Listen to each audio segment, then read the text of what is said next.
From football to beer, and I don't know why Contessa Brewer isn't reading this, but if you've been shopping recently for beer, you probably noticed the shelves are stocked with brands you never heard of. You can blame it on the craft brewing craze.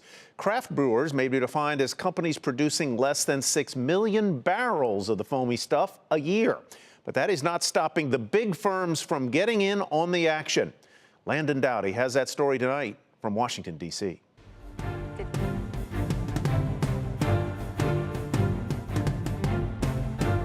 This double IPA. Brandon Skull is one of the many craft brewers making a name for himself in D.C. And his business is growing with plans to more than triple production from the 15,000 plus barrels his company, D.C. Brow, produces a year.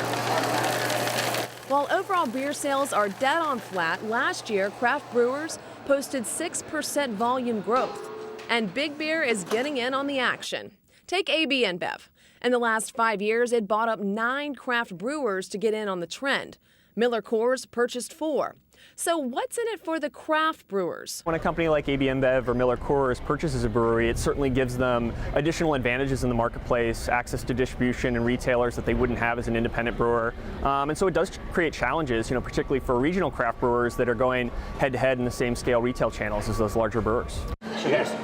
But how does the consumer feel when one of their once small, independent, often local, and usually cool craft brands cashes in by selling to a macro brewer? It would hurt their image a little bit as a craft brewery that has sold out to a larger brewery.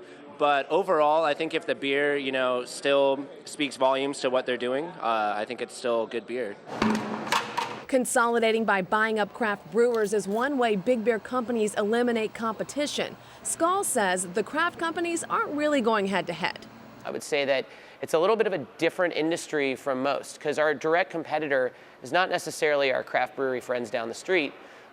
It's more of the big macro. It's a very clear example of a rising tide lifting all ships. With a record 5,200 plus breweries operating, competition for tap and shelf space is fierce. There you go, sir. While big brewers have a lot to offer, the question becomes one of priorities. And for now, Skull is staying true to his craft. For Nightly Business Report, I'm Landon Dowdy in Washington.